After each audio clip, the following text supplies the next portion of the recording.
Perek Gimel Mishna Yud Beis. Rabbi Shmuel Oimer, Have kal laroish v'noyach latishchayres, v'havei mekabel es kol ha'adam b'simcha. Rabbi Shmuel says, instructs us to be mekabel everybody b'simcha. You greet somebody, you should rejoice. You should rejoice by being mekabel another yid, by greeting another yid. You should be b'simcha. Now, what is Rabbi Shmuel really adding? We already learned in Perek Beis that Beis Shammai says, Have mekabel es kol ha'adam b'sever panim yafos. We already previously learned in Perek Beis that Shammai says you should be mekabel everyone b'sever panim yafos.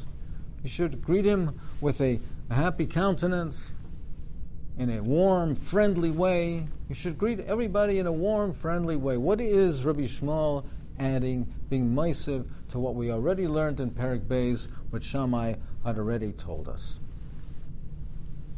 Rabbeinu Yonah points out that there's a difference between sever panim yafos and simcha.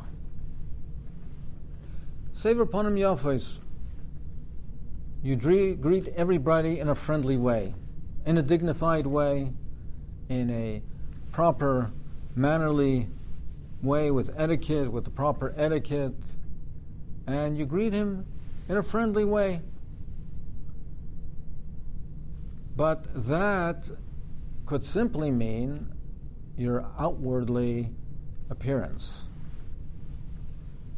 You greet him and you show him a friendly countenance, a proper countenance. You greet him in a dignified way. But that doesn't necessarily mean that in your leiv, in your heart, that internally, that you are truly happy to see him. Shammai is referring to the proper outwardly mannerisms that you have to show. You greet somebody, you have to greet him in a friendly way. Are you happy to see him? Are you molei simcha in your leiv? That is what Rabbi Shmuel is telling us. Aside from the fact how you greet him in an outwardly way, aside from the fact and the respect you show him, the dignity you show him, and the friendship you show him, but in your heart you should also be b'simcha.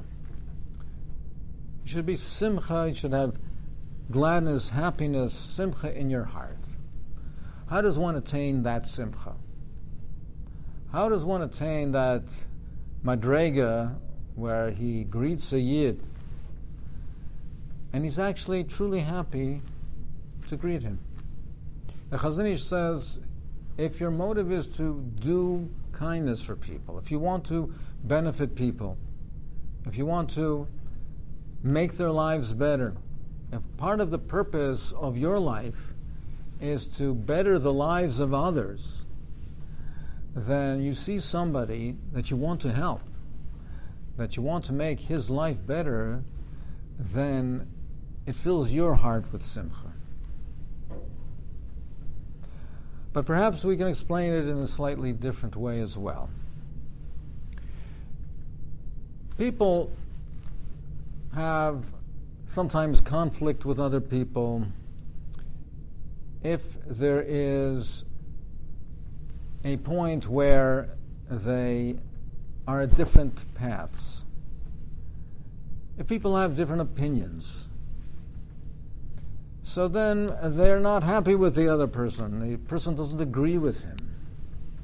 If they have different objectives, if they're cross purposes, if people have different objectives, if they have different motives, if they have different interests, if they have different goals, if they have different opinions, then there could be conflict, there could be discord, and there could be a lack of genuine simcha to meet this person. But we know, the Gemara in Sanhedrin teaches us, Kishem shepartzufeim, that the way, just like people's appearances are different, kach deoiseim ein adayim zulazu. just like their partsufim are not doimim zelazeh, just like their appearances are different, their days are different. People inevitably will have different opinions. And people will not, even people that they're close to, even people that they're friends, will not always have the same opinion or not always agree.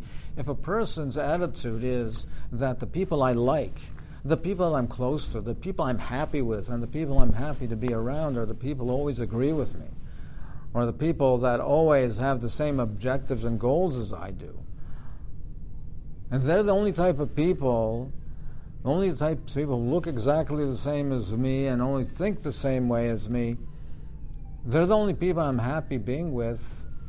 You will not be happy with almost anybody.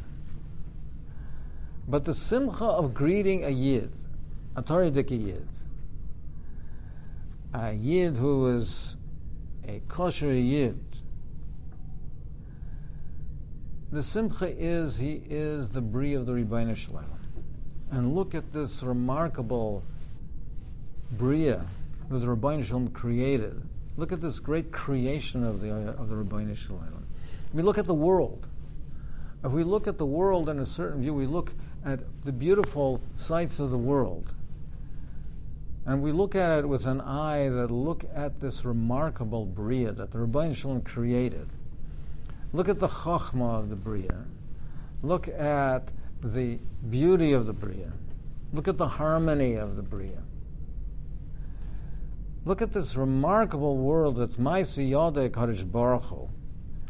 When we greet somebody, we greet him in that manner. The lashon of the Rambam is, he expands on the Mishna, and he says, "Have mekabel es kol adam b'simcha," and the Rambam elaborates, and he says that it's katan v'gadol.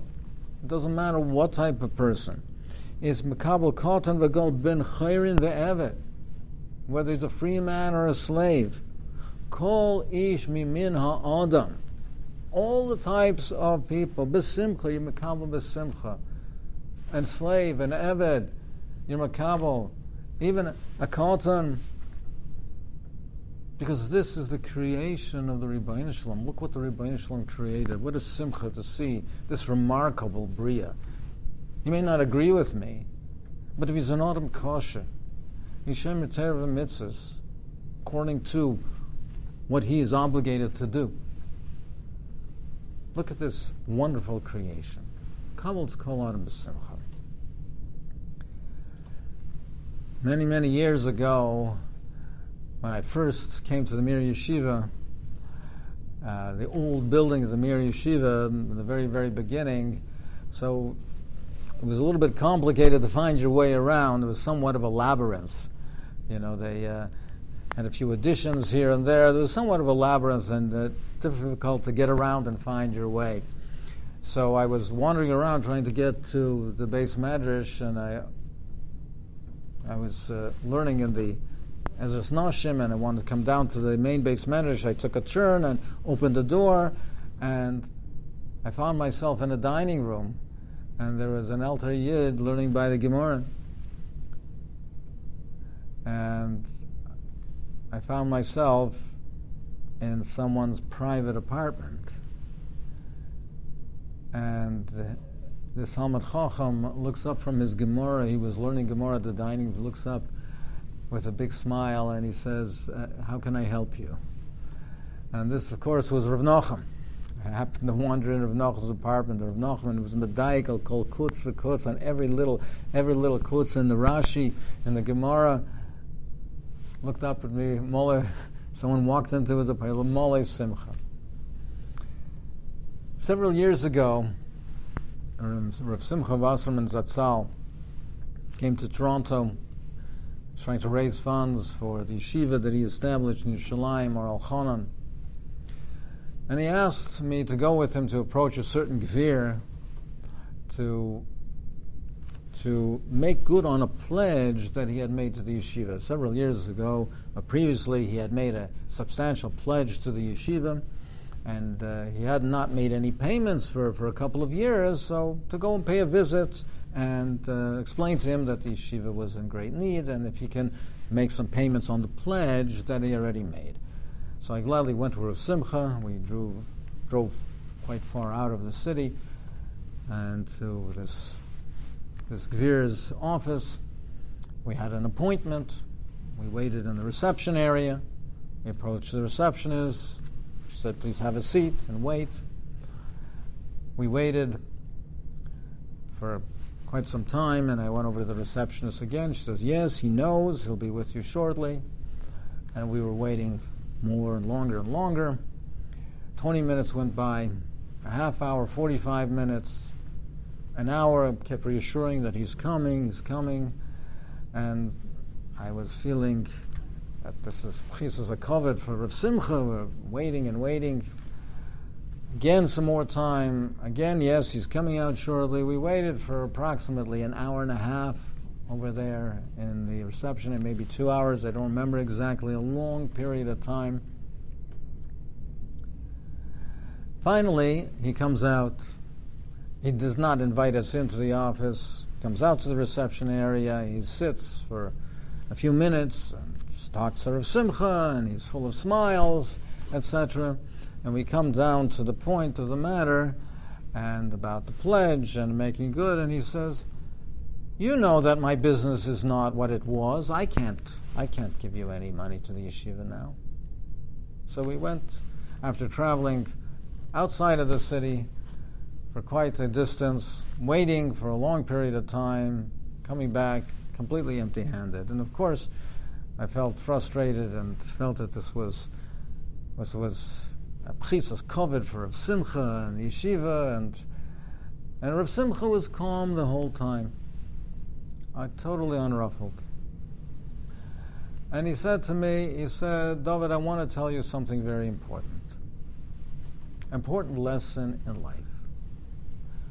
He said, one of the greatest simchas that you could have in life is the simcha that you have from another person.